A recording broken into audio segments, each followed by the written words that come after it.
Darkness remembers her name. The wind, when it howls through the pines of the dark woods, whispers it too, Lyra. The cursed one. The she-wolf no pack would claim, no alpha would touch. They say even the moon hides her face when Lyra rises, because wherever she walks, shadows follow. But tonight, the shadows are trembling. They don't know it yet, but this night will end with the scent of the Alpha King on her skin. If you're new here, don't forget to hit that subscribe button, because this story isn't for the faint of heart. It's for those who believe that sometimes the monster isn't the one to fear, it's the one to love. Now listen closely. The hunt begins. The forest breathes around her, damp moss, crushed earth, the metallic tang of blood from something recently killed. Lyra moves like a phantom through the fog, her silver eyes glowing faintly in the dark. Her wolf paces inside her chest, restless and starving, but she keeps it leashed. The curse is stronger on full moons. One slip, one heartbeat too long, and she'd lose control. And the memory of the last time, the screams, the fire, her mother's scent disappearing into ash, is enough to make her fists tremble. She lives alone now, on the knife edge between survival and madness. No pack, no protection, just her claws, and the endless woods that whisper her sins back to her. The night air changes. Not hers, patrol scent. The Black Fong warriors, Kale's men, the most feared army in the realm. Lyra's breath stills. She should run, hide, but the moon catches her through a break in the trees, a cold silver spotlight that burns against her skin. The curse hums and her heartbeat becomes a war drum. She steps forward instead, toward danger, toward the sound of claws on soil and growls on the wind. Then, silence. The forest falls into a reverent hush as if nature itself holds its breath. Out of the fog, a figure appears, tall, broad-shouldered, eyes like molten gold cutting through the dark. The Alpha King. The beast who broke a dozen thrones to build his empire. His presence doesn't just fill the clearing, it claims it. The wolves behind him lower their heads without command. Lyra should bow too. She doesn't. Their eyes meet, predator to predator, and something ancient stirs between them, something that hums under the skin like the pull of the tide. Kale tilts his head, studying her the way a storm studies a mountain before it strikes. Who are you to trespass on royal ground? His voice is calm, but there's steel in it. Lyra's lips curl into a dangerous half-smile. Royal ground, she murmurs. Last I checked, the moon doesn't belong to kings. The soldiers behind him snarl. Kale raises a hand, silencing them. There's curiosity in his gaze now, faint, flickering. Most wolves flinch under his stare. Lyra doesn't. Her scent, wild and sharp with magic, coils around him like smoke. You reek of forbidden power, he says softly. Tell me your name. Names have power, she replies, voice low. And I don't give mine to strangers. A faint smirk touches his lips. Then you'll learn mine instead. He takes a single step forward, slow, deliberate. The ground seems to tremble with it. Kale, Alpha King, and you, little wolf, are trespassing in my domain. Lyra feels her wolf bristle under her skin. The curse pulses, begging to be unleashed. But she swallows it down, keeping her gaze steady. Kill me then, she says. That's what kings do, isn't it? Destroy what they don't understand. Kale studies her in silence. Then something unexpected happens. He steps closer until the distance between them is just breath, her scent caught in his lungs, his heat brushing against her cold skin. Kill you? He murmurs. No, I don't waste rare things. Her breath catches before she can stop it. His hand rises, slow, deliberate, and brushes the air just above her throat. Not a touch. A promise. A claim. The kind that binds, not breaks. Then the wind shifts. His mark is in it, dark, primal, unmistakable. Every wolf within miles feels it. The king has chosen. Lyra staggers back, heart racing, as the realization hits her. He didn't kill her. He marked her. The she-wolf everyone feared to touch has just been claimed.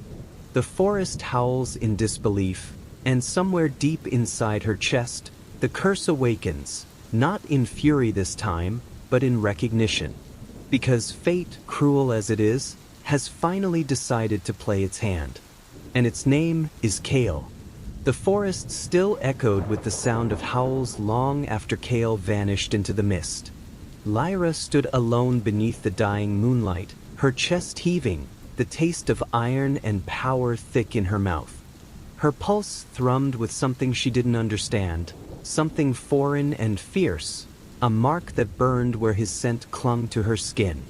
The Alpha King's claim wasn't a touch, it was an invasion of her soul. She wanted to tear it off. She wanted to rip him out of her blood. But the more she fought it, the deeper it sank. A phantom heat beneath her skin that whispered his name when she closed her eyes. Days passed in restless blur. The forest, once her refuge, had turned against her. The air carried whispers of her fate, spreading faster than wildfire. The cursed she-wolf has been claimed by the Alpha King. Packs spoke her name with disbelief, some with pity, others with envy. The hunters who once hunted her now kept their distance. Not out of mercy, but fear. No one touched what belonged to Kale. But Lyra belonged to no one. When the summons came, a messenger wolf bearing Kale's crest burned into parchment. She tore it open with her claws. The order was simple. You will come to the Iron Fortress by the next full moon. No pleas. No threat. Just the weight of a command. She crushed the letter in her hand until her nails cut her palm. He thinks he can summon me like a servant, she hissed. Let him try. The moon waned. The bond pulsed stronger with each passing night, as if the moon itself pulled her toward him. Sleep brought strange dreams, gold eyes, dark halls. The echo of Kale's voice sang her name not as a warning, but as a vow. When she woke, her pulse was synced to his. It made her sick. On the night of the full moon, the sky split open with thunder. Lyra tried to resist, but something ancient stirred inside her, an instinct older than hatred, older than pride. Her wolf rose, clawing beneath her skin, urging her north, toward him. She fought it until her knees hit the forest floor, until the world blurred and the curse took over. The next thing she knew, she was running through rain and lightning, paws pounding against soaked earth, her body burning with the scent of the Alpha King. The Iron Fortress appeared at dawn, a mountain of stone and iron gates carved with the marks of conquered packs. Warriors lined the walls, armor glinting with dew and blood. As she approached, their growls rumbled low, uncertain. They expected fear. Instead, Lyra lifted her head high, eyes gleaming silver in the morning mist. The gates opened before she reached them. He was waiting. Kale stood at the top of the steps, cloaked in black, his gaze unreadable. The wind caught his scent, cedar and steel, that same intoxicating power that haunted her dreams. Lyra, he said, her name cutting the air like a blade. You came. She wanted to spit the word back at him. I didn't come. I was dragged here by your damn curse. But her voice betrayed her. It came out soft, low, almost trembling. You left me no choice. Kale's mouth curved in that half-smile she already despised. There's always a choice. You chose to run toward me. She glared. Don't mistake the pull of your mark for desire. He descended the steps slowly, each movement deliberate. And don't mistake your defiance for freedom. The bond doesn't care what you want. It was sealed the moment I spared your life. You call that mercy? She snapped. You cursed me. I claimed you, he corrected. voice steady but edged with something dangerous. Because if I hadn't, the others would have torn you apart. You think the packs would let a wolf like you walk free? Your power unbound. A threat to every throne. I'm a threat to yours, she said, stepping closer until they were inches apart. The air between them vibrated, heavy and alive. Kale's gaze dropped to her lips, then back to her eyes. I know, he murmured. That's why I need you near me, where I can see you, control you. Her heart stuttered, not with fear, but fury. You can't control me. Then prove it. The words hung between them like a spark before a storm. His tone wasn't taunting. It was a challenge, a test, and something more dangerous, a promise. He turned his back and started toward the great hall. Follow, or stay in the rain. But if you stay, he said without looking back, the bond will only burn hotter. You'll come either way. Lyra's breath hitched. She should have stayed. Should have walked away. But her feet betrayed her, following his scent into the fortress like a moth walking willingly into flame. The hall was vast, black marble floors veined with silver, the scent of smoke and wolf magic in the air. Trophies from conquered packs lined the walls. At the far end, a massive throne carved from obsidian waited like a shadow waiting to swallow the light. Kale turned, studying her as if weighing her soul. You hate the bond, he said. But you'll need that fire. Why? She demanded. He took a step closer. Because I didn't claim you for pleasure, Lyra. I claimed you for war. Her chest tightened. What war? The one already at my gates. His eyes darkened. My kingdom is dying. The balance between the moon and blood is breaking. And you, cursed or not, are the only creature alive strong enough to restore it. Lyra stared at him, disbelief twisting into anger. So that's all I am to you? A weapon? Kale's expression didn't change, but his voice dropped low. You're power incarnate. And if I'm to keep this realm from burning, I need that power bound to me. Bound? She echoed, her voice sharp. You think I'll help you because of your mark? Kale stepped close enough that his breath brushed her cheek. No, he murmured, because you want to know why the curse chose you. Her pulse faltered. He saw it, the flicker of fear, the crack in her armor, and his voice softened, almost tender. You can fight me all you want, Lyra. Hate me, bite me, try to kill me even. But you and I are bound by something older than choice. You feel it too. The pull. The fire. The reason neither of us can turn away. He raised a hand, not to touch her this time, but to hover near her heart. The air shimmered between them, the bond humming like lightning trapped in glass. Lyra's breath trembled. What happens if I break it? Kale's eyes met hers, gold to silver, fire to ice. You can't, he said, but you can learn to wield it. And before she could speak, the torches around them flared to life, burning brighter than fire should. Her shadow stretched across the marble, merging with his. For the first time, she realized the truth in his words. The bond wasn't just in her blood. It was in the air, the earth, the light itself. A force she could neither deny nor destroy. Kale watched her with quiet triumph. Welcome home, Lyra, he said. To the kingdom you'll either save or bring to its knees. Outside, thunder rolled again, as if the heavens themselves were warning them both what this union would cost.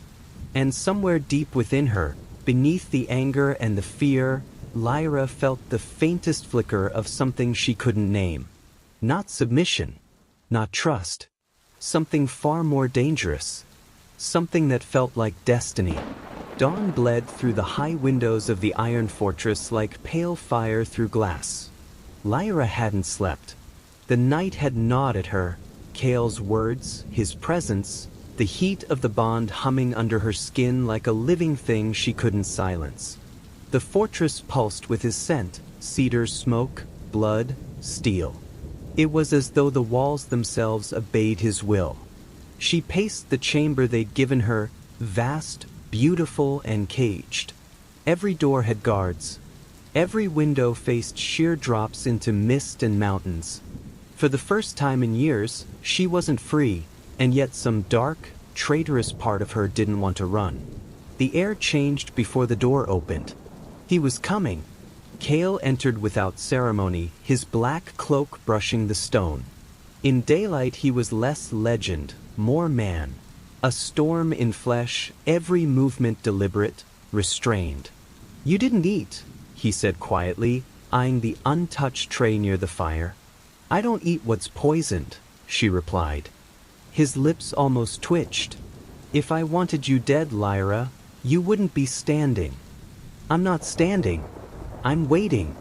There's a difference."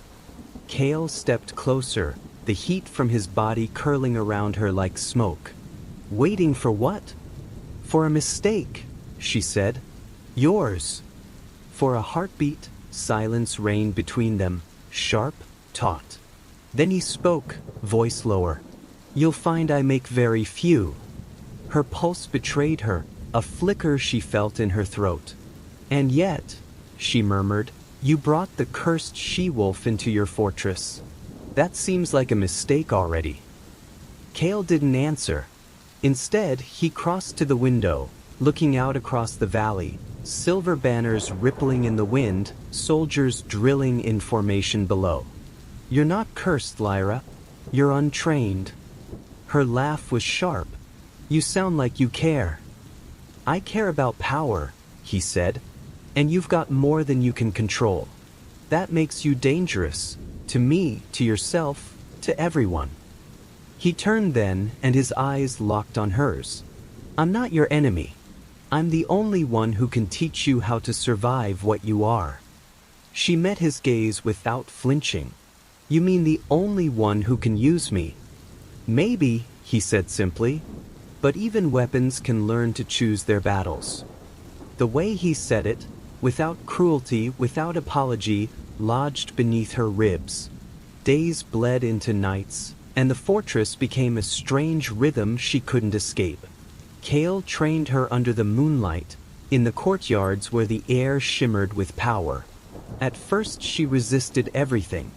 His commands, his proximity, the pulse of energy that flared between them whenever he touched her. But his patience was relentless, his control absolute. "Again," he would say as her claws cut through air. "Focus. Feel the shift before it consumes you.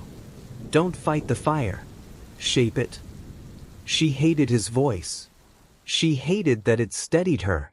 And yet, night after night, she grew stronger. It happened during the third full moon. The curse rose in her blood like wildfire, hot, feral, unstoppable. Her body convulsed as light spilled from her palms, bending the air, cracking the earth. The soldiers screamed, scattering as walls trembled. Kale came through the chaos, eyes blazing gold. "Lyra!"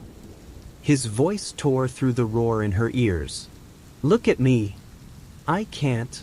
The words broke on a sob. "It's burning." He was already there, hands gripping her wrists. Magic flared between them, blue fire meeting gold. "Don't fight it," he growled. "You'll tear yourself apart. Let it move through you. I'll kill you." "You won't." The world exploded in white light. Wind howled through the courtyard, lifting them both from the ground. Power screamed from her, a storm of moonfire and rage. Kale didn't let go. He drew her closer, pressing his forehead to hers, forcing her to breathe. "Listen to me," he whispered. "You are not your curse." And somehow, impossibly, she believed him. The storm slowed. The fire dimmed. Her knees buckled and he caught her, his arms solid around her trembling body. For a moment, there was no kingdom, no throne, no curse, only his heartbeat against hers. When she opened her eyes, the courtyard was still. The sky glowed with the dying light of the moon, and Kale was watching her, Not with command this time, but something that almost looked like awe. She tore herself free, stumbling back. "Don't look at me like that." "Like what?" "Like I'm something worth saving." Kale's voice was quiet. "Maybe you are." She turned away, but his words followed her, haunting, impossible to shake. That night, as she lay in the dark, she replayed every moment. His hands steadying hers, the warmth of his breath, the way he didn't flinch when she could have burned him alive. For the first time, she saw not the ruthless king the world feared, but the man who had chosen to stand inside her storm. And it terrified her, because she had spent her life running from everyone who tried to claim her. But Kale wasn't chasing her anymore. He was drawing her in, not with power, not with fear, but with the dangerous, unbearable promise of understanding. Outside, the moon slipped behind clouds. Inside, the bond between fire and ice burned quietly, a fragile truce between destruction and desire. And Lyra knew, with sinking certainty, that this was only the beginning. The days following the full moon were a blur of silence and unease. The fortress, once alive with the clang of training steel and echoing commands, had gone quiet. The soldiers no longer met Lyra's eyes. Servants stepped aside when she passed, their gazes a mix of fear and awe. Word of what happened beneath the moonlight had spread like wildfire, how she'd torn the sky open, how the Alpha King had stood in her storm and lived. She'd become a legend overnight. And legends in Kale's court were dangerous things. Lyra woke each morning to whispers. She felt them behind doors, beneath breaths, slipping like knives through the corridors. Some called her blessed, others monsters. But all of them knew the same truth: Kale had chosen her. He hadn't visited her chamber since that night. Not once. His absence should have been a relief, yet it burned, an ache she couldn't name. So when the council summoned her to the Hall of Banners, she went with her chin high and her guard up. The hall was vast and cold, draped with the silver sigils of the ruling packs. The air reeked of incense and old blood. Kale sat on his throne, shadowed by torchlight, while his advisors stood in a half-circle before him, men and women born from noble bloodlines, each one hungrier for power than the last. She felt their hatred before they even spoke. The eldest of them, a gaunt man with a scar down his face, stepped forward. "My king," he began, bowing slightly, "we cannot ignore the danger this creature poses." Lyra stiffened. "She nearly brought the fortress down during the last moon," another said. "You saw it yourself. Her kind shouldn't exist." "She saved my soldiers," Kale replied evenly. "And me." "At what cost?"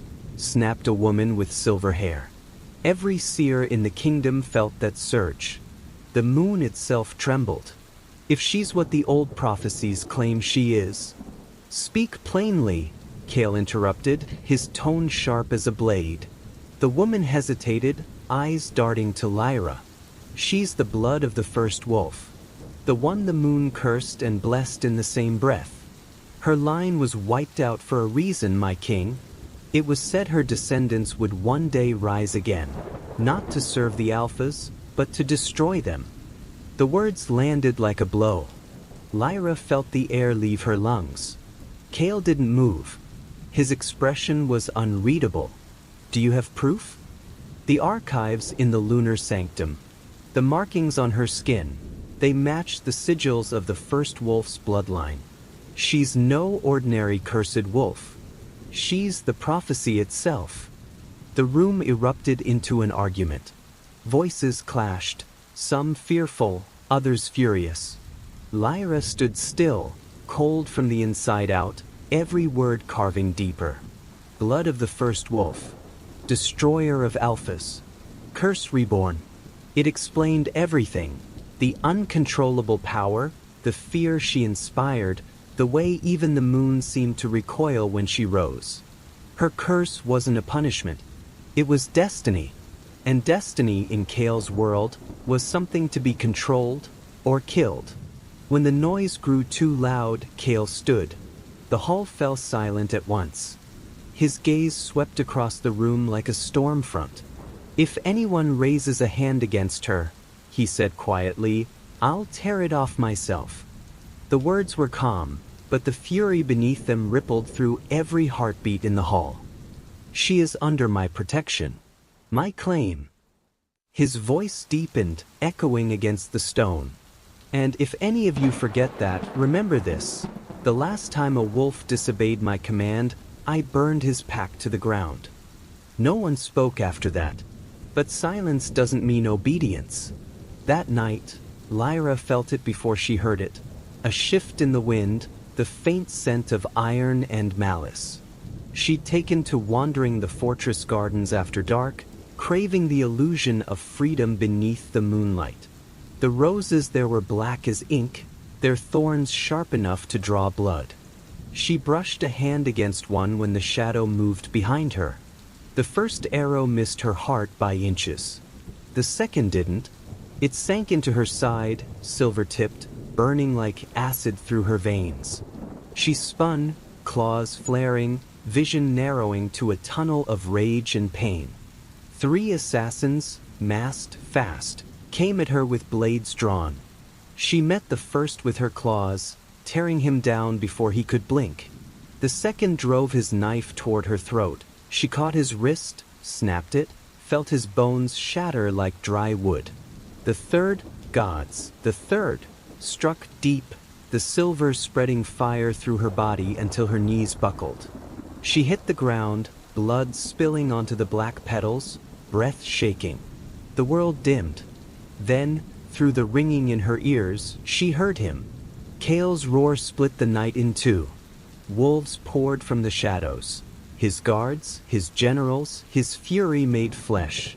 The assassins tried to flee. They didn't get far.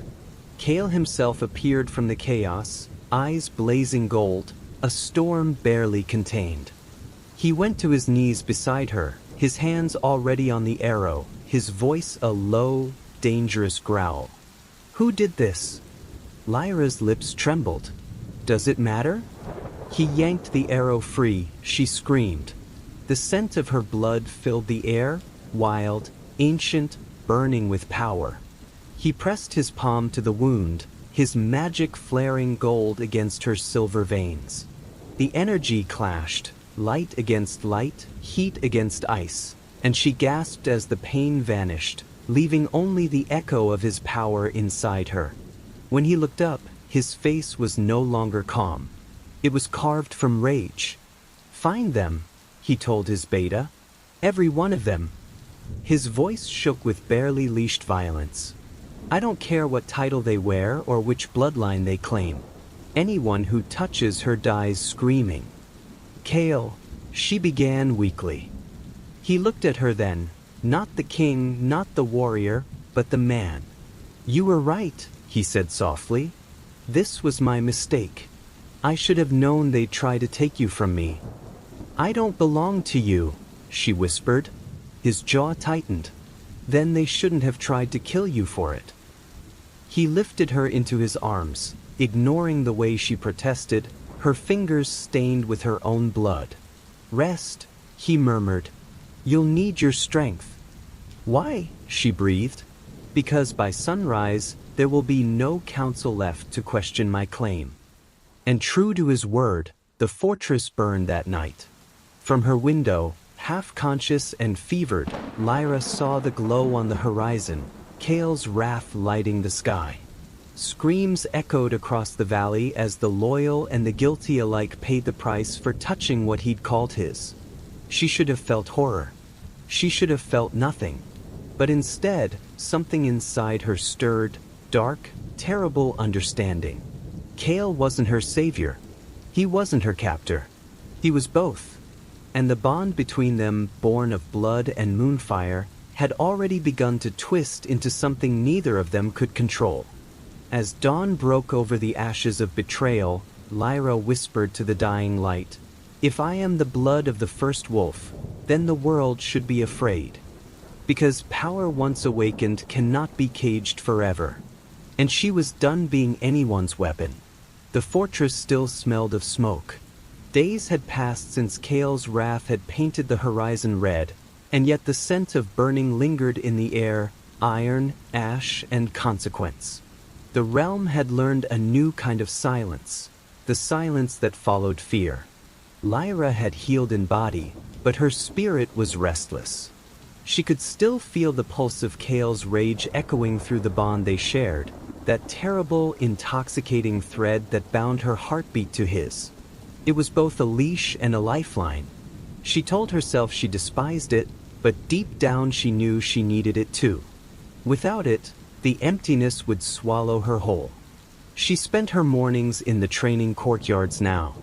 Under Kale's command, she learned to master what once ruled her, the surge of moonfire beneath her skin, the wild heartbeat of her inner wolf. The Alpha King trained her himself, blade in hand, eyes sharp as a hunter's. Again, he ordered, circling her like a predator testing the strength of its prey. Lyra wiped blood from her lip, snarled, and lunged. Her claws met his sword in a shower of sparks. Power rippled between them, lighting the air with silver and gold. She could feel him through every strike. His restraint, his control, the faint tremor beneath his calm. "You hesitate," he said. "Why?" "Because I don't want to kill you," she snapped. Kale smirked. "A fatal mistake in battle." "Or mercy," she shot back. "Mercy gets you killed. So does pride." For a moment, their gazes locked, the fire of challenge clashing with something deeper, unspoken. Kale lowered his blade just enough to draw her in, then twisted, pinning her against the edge of the training post. His breath brushed her ear. "You're improving," he murmured, "or you're going soft." He laughed, a low, dark sound that made her pulse stutter. "Soft is not a word anyone has ever used for me. Maybe they should." Her claws scraped lightly against his chest, not to wound, but to remind him she could. His eyes darkened, that dangerous glint she was beginning to know too well flashing across his face. He stepped back first, tossing the blade aside. "Enough for today," he said. "You need to rest." "I need control," she countered. "And I'm not going to find it by stopping." Kale's voice softened, but his command didn't. "Control doesn't come from exhaustion, Lyra. It comes from knowing when to stop before the power consumes you." She hated that he was right. She hated that his voice had become the anchor in her chaos. At night, she dreamt of him. Not as king, not as conqueror, but as the man who had held her while her blood burned, the man whose eyes softened when she forgot to guard her heart. Every time she woke, she told herself the same lie. It's the bond. Just the bond. Nothing more. But she wasn't sure she believed it anymore. Then came the news. At dawn, the fortress bells tolled 3 times, the sound reserved only for war. The courtyards filled with soldiers, armor flashing, banners whipping in the wind. A rival alpha from the northern packs, Darius of the Frostbane clan, had crossed the borders, his forces cutting through Kale's patrols like blades through silk. Lyra found Kale already armored, the black steel of his plate catching the first light of morning. He looked every inch the Alpha King, unshakable, ruthless, regal. But beneath the surface, she felt the storm in him. "You're going to war," she said. He didn't look at her. "I'm defending what's mine." "You mean your land?" His gaze met hers then, gold and burning. "I mean you." The air between them went still. She swallowed hard. "You can't fight every threat, Kale. You'll lose yourself." "I already have," he said simply. "The moment I marked you." Before she could speak, he turned and strode away, cloak snapping behind him. The gates closed, and the fortress became a cage of waiting. 3 days passed, then 5, then 7. Each night, Lyra felt him through the bond. his pain, his fury, his will to survive. The further he went, the weaker the thread became. She trained harder, longer, until her hands shook and her body ached. The soldiers whispered that the Alpha King's army was faltering, that Frostbane's forces were relentless. On the 8th night, the moon hung red over the fortress when the gates opened again. The army returned, tattered, bloodied, broken. And at the center of it, carried on a stretcher of iron and fur, lay Kale. Lyra's world stopped. She ran before the words even formed. The scent of his blood hit her like a blade, sharp, metallic, wrong. He was pale, his skin cold, his breathing shallow. The healers knelt around him, desperate, helpless. "Move," she hissed, her voice trembling with something close to terror. "Lady Lyra." "I said move." They obeyed. She dropped to her knees beside him, pressing her hands to his chest. The wound was deep, a frostbane blade, laced with poison that shimmered silver in the torchlight. She could feel his life slipping through her fingers, thread by thread. "Kale," she whispered, shaking him. "Stay with me. Do you hear me? You don't get to leave. Not like this." His eyelids fluttered, a faint smile ghosting across his lips. "You sound afraid." "Of course I'm afraid, you idiot." Her voice broke. "You're the only one who—" She stopped herself. The words caught, raw and unspoken. The poison pulsed faster. His heartbeat stuttered. Something inside her snapped. The power she'd fought to contain surged up from the depths of her soul, wild, ancient, impossible. She felt the moon call her name, felt the blood of the first wolf awaken in her veins. "Lyra, no," one of the healers whispered. "That magic, it's forbidden. You'll kill yourself." She didn't care. She pressed both hands over his wound. The air crackled, the ground trembled. Silver light poured from her palms, burning through the poison, through the pain. Kale's body arched, his breath caught, and the bond between them ignited, not a thread, but a firestorm. She saw everything. His memories, his scars, his loneliness. The nights he'd stood alone on battlefields, drenched in blood and silence. The weight of the crown he never wanted. The boy he once was, buried beneath the king he had to become. And through it all, she felt his heartbeat steady beneath her hands. The magic consumed her, ripping through every vein, but she didn't stop. She wouldn't. Not when losing him meant losing herself. "Lyra," his voice was a whisper now, weak but alive. "Stop. You'll burn." "Then I'll burn with you," she said through tears. "But you're not dying." Light exploded, flooding the hall, blinding every witness. The world spun, and when it settled, Kale was breathing, steady, strong. Lyra collapsed beside him, her body limp, her magic drained. Kale caught her before she hit the ground, his arms trembling. "You foolish, impossible woman," he murmured, pressing his forehead to hers. "You've bound us both." Her lips moved, barely a breath. Maybe that's how it was always meant to be. Outside, the storm broke, lightning tearing across the sky as the moon rose full and bright.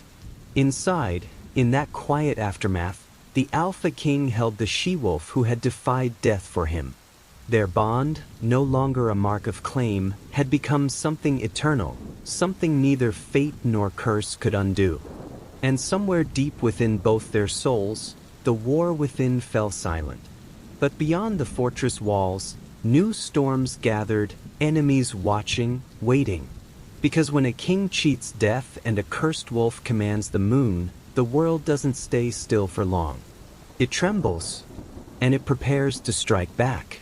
The moon had waned to a thin sliver since the night Lyra bound their fates together. In the weeks that followed, the fortress no longer felt like a place of stone and steel. It felt alive, breathing with something unseen. Every torch flickered when she entered the hall.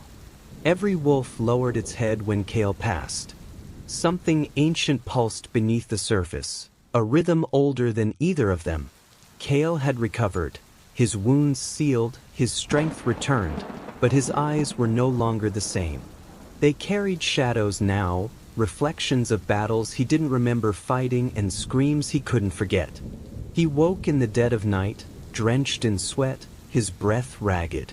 Fire, blood. A silver wolf crying under a burning sky.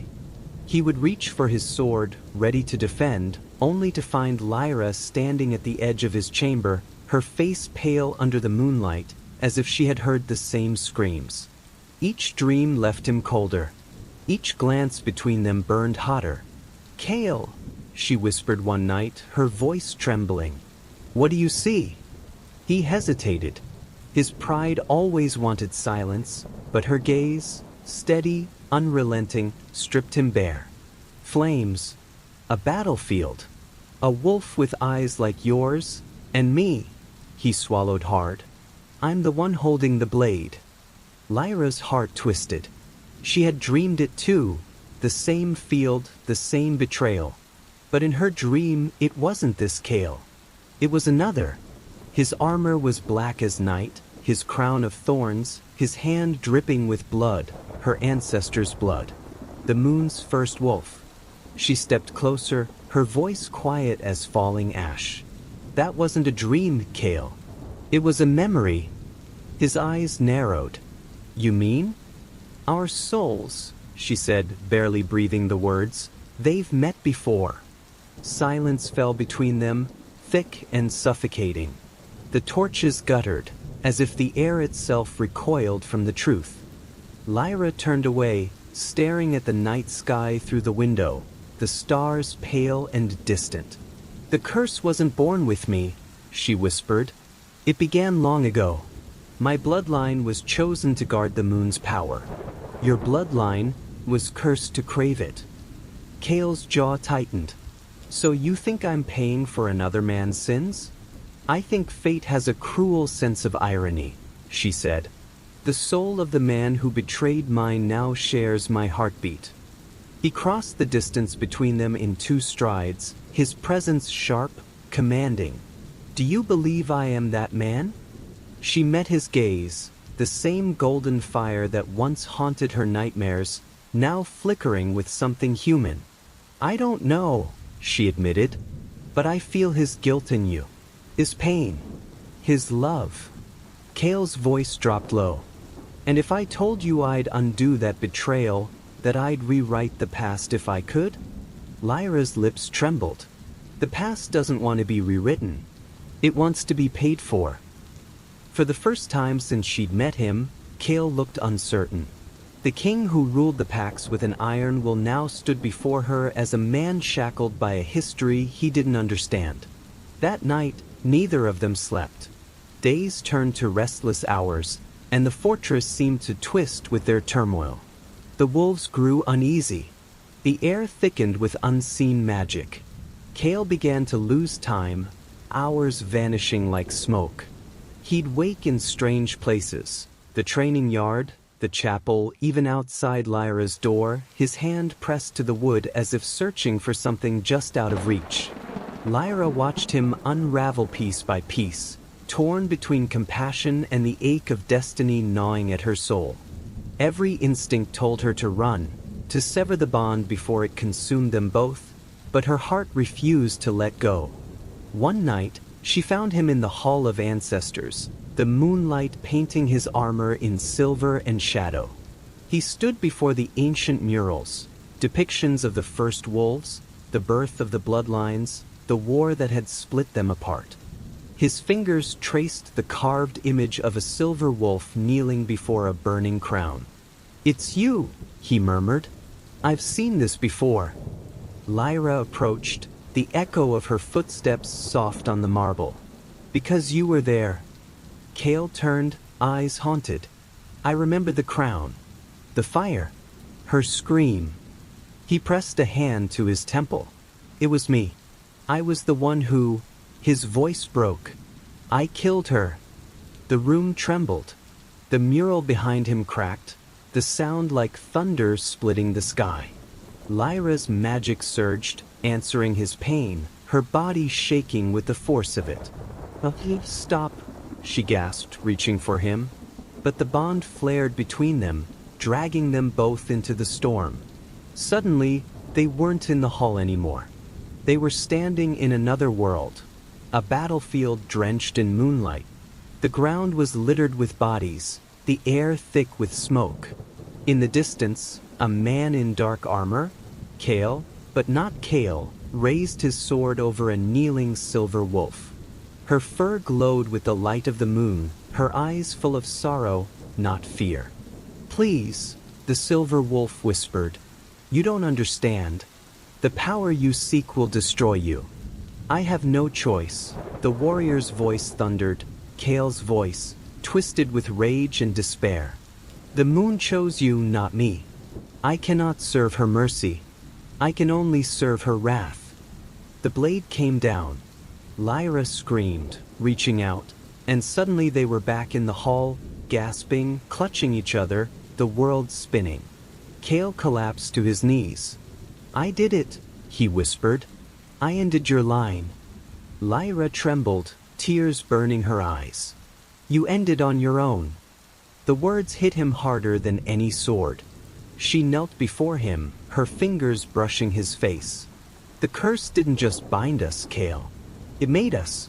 Each generation, we are reborn to face the same choice: destroy or redeem. And this time, it's not fate's decision. It's ours." He looked up, eyes glinting with pain and something dangerously close to hope. "You believe we can change it?" "I have to," she said softly. "Because if we can't, then I saved your life for nothing." Kale's hand caught hers, their fingers locking with desperate resolve. "Then we'll change it. Together."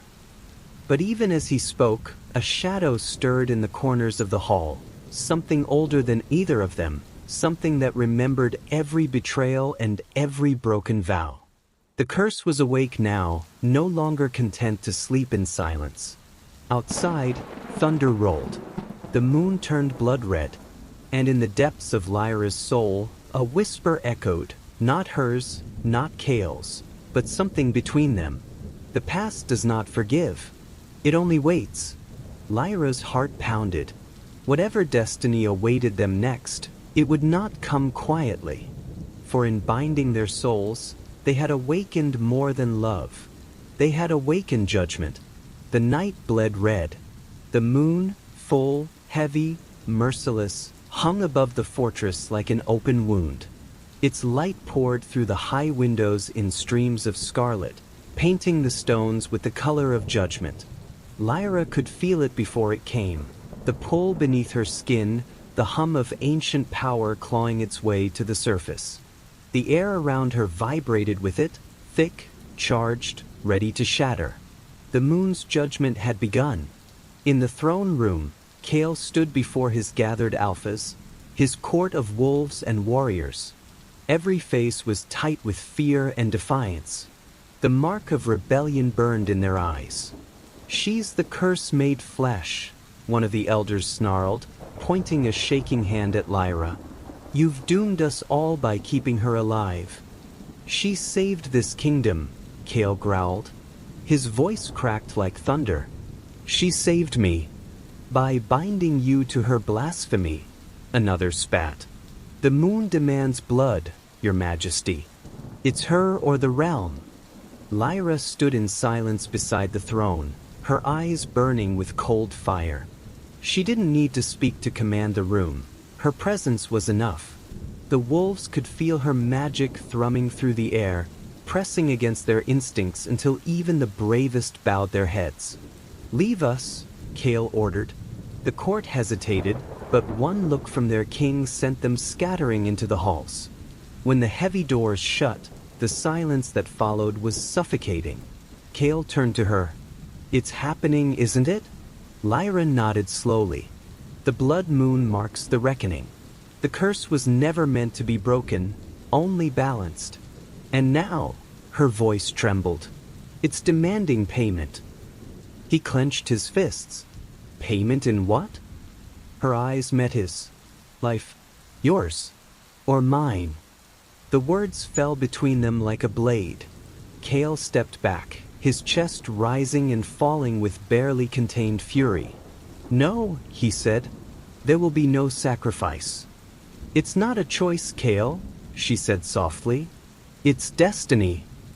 He stormed past her, slamming his hand against the stone pillar. I have defied kings, gods, death itself.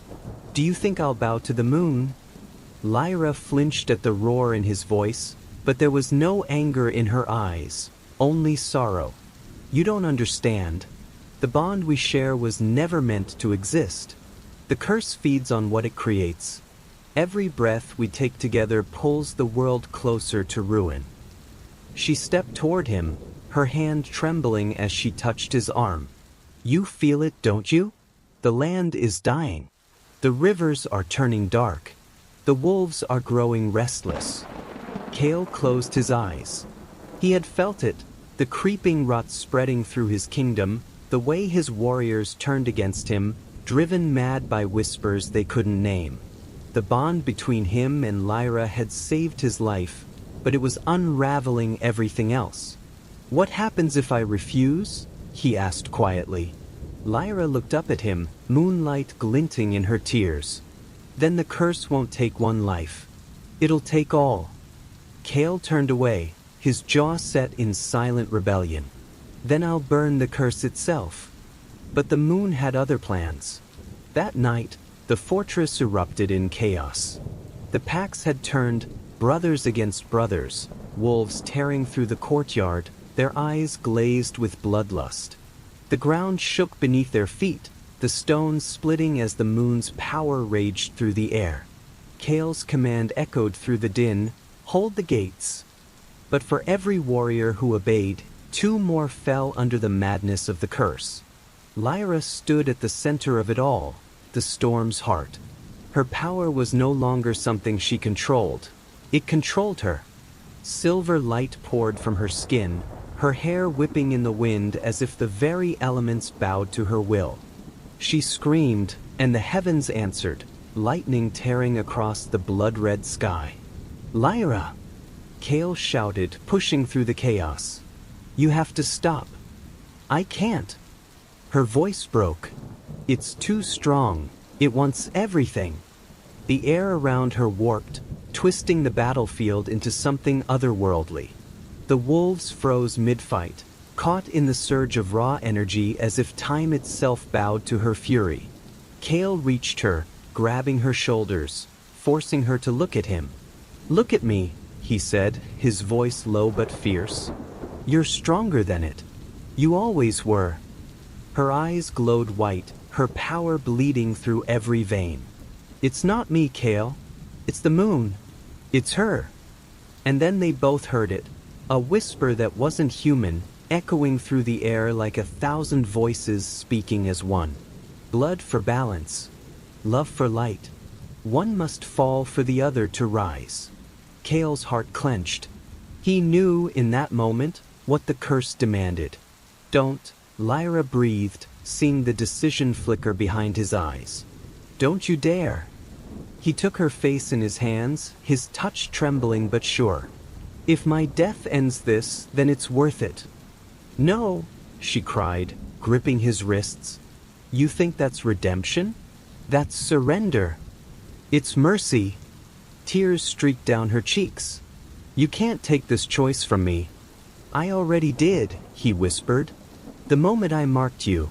He drew his blade, the same sword that had once ended her bloodline in another life. The moonlight caught the steel, turning it into a mirror of the past. But before he could strike, Lyra moved, faster than light, faster than reason. Her power surged, and in a flash of silver fire, she wrenched the blade from his grip and turned it on herself. Kale's eyes widened. No. She smiled through the tears, her voice a whisper. If the curse demands a life, it'll have mine. Not yours. The blade plunged into her chest. The world shattered. The blood moon screamed. A sound that ripped through the sky, through the mountains, through every living thing. Kale caught her as she fell, her body trembling, the silver light fading from her eyes. "No," he whispered, his voice breaking. "No, no, no." Her hand rose weakly, brushing his face. "You were never my curse, Kale," she said. "You were my choice." And with that, the light went out. The blood moon dimmed, the earth stilled, the rebellion silenced. The curse had taken its payment. Kale held her for what felt like eternity, the scent of iron and moonlight mingling in the still air. His people watched from a distance, their fury turned to grief. The she-wolf was gone. The curse was broken. But Kale did not feel victory, only the hollow ache of loss. He lifted his head to the darkened sky. "If this is your justice," he growled, his voice echoing through the ruins, "then I defy you, moon." And somewhere deep within the silence, beneath the soil, beneath the stars, something stirred. A whisper, a heartbeat, a promise not yet fulfilled. Because destiny, as both the cursed and the king would soon learn, never ends with death. It waits for resurrection. The night after her death was silent, too silent. The wind had stopped its howl. The wolves no longer sang to the moon. Even the sea beyond the cliffs seemed to hold its breath, as if morning dared not make a sound. Kale sat beside her body in the temple of stone, his crown discarded at his feet, his hands trembling against the cold marble floor. Lyra's hair spilled across his lap like a silver river, her skin pale as frost, her lips parted in the ghost of a smile that tore him apart with every glance. Days passed, or maybe lifetimes, and he didn't move. His guards left food. The advisors begged him to rise. The kingdom called for its king. But Kale had nothing left to rule. The moment her heart had stopped, so had his. Until the storm came. It began with a whisper, a rumble in the distance that grew into thunder splitting the heavens apart. The skies opened, rain and fire pouring down together, and the moon reappeared through the chaos, not red this time, but white. Pure, cleansed. Kale raised his head for the first time in days. The storm's light caught her body, wrapping her in silver flame. "Lyra," he breathed, his voice cracking like broken glass. The light pulsed, once, twice, and he felt it, her heartbeat, weak, fragile, but there. A voice echoed through the chamber, neither cruel nor kind, but ancient, the voice of the moon herself. "You defied balance, Alpha King. You claimed love where there was meant to be loss. Will you pay the price for what you ask?" Kale stood, drenched in rain, defiance blazing in his eyes. "Take everything," he said. "Take my power, my crown, my throne, but give her back." "You would surrender your kingdom for her?" "I would surrender my soul." The storm roared in answer. The silver fire leapt from Lyra's body to his, searing through his veins, tearing him apart from the inside out. He fell to his knees, gasping as memories, power, and lifetimes of rage burned away. The mark of the Alpha King, the curse of dominance, of rule through fear, shattered like glass beneath the weight of something greater. When the light faded, he was on the ground, trembling. The crown lay melted beside him. His eyes, once gold, now shimmered with silver, a reflection of her light. He crawled to her side. Her chest rose. Then again.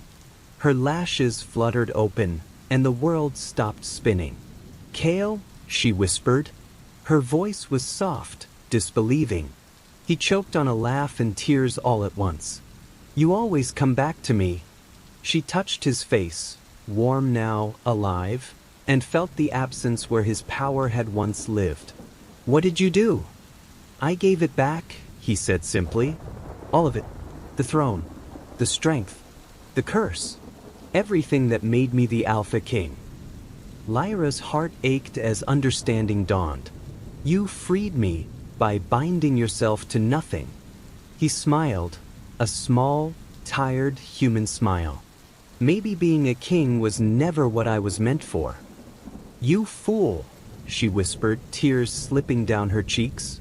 You were born to lead. Then I'll lead beside you, he said, pressing his forehead to hers. As your equal, as your mate. The bond between them pulsed again, but this time it wasn't fire and pain. It was warmth, steady, balanced. The curse was gone. What remained was something new, not a chain, not a mark, but a promise. Outside, the wolves began to howl, not in fear, but in joy.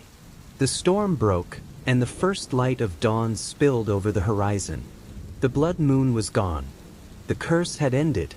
When Lyra stepped out of the temple, the packs knelt before her.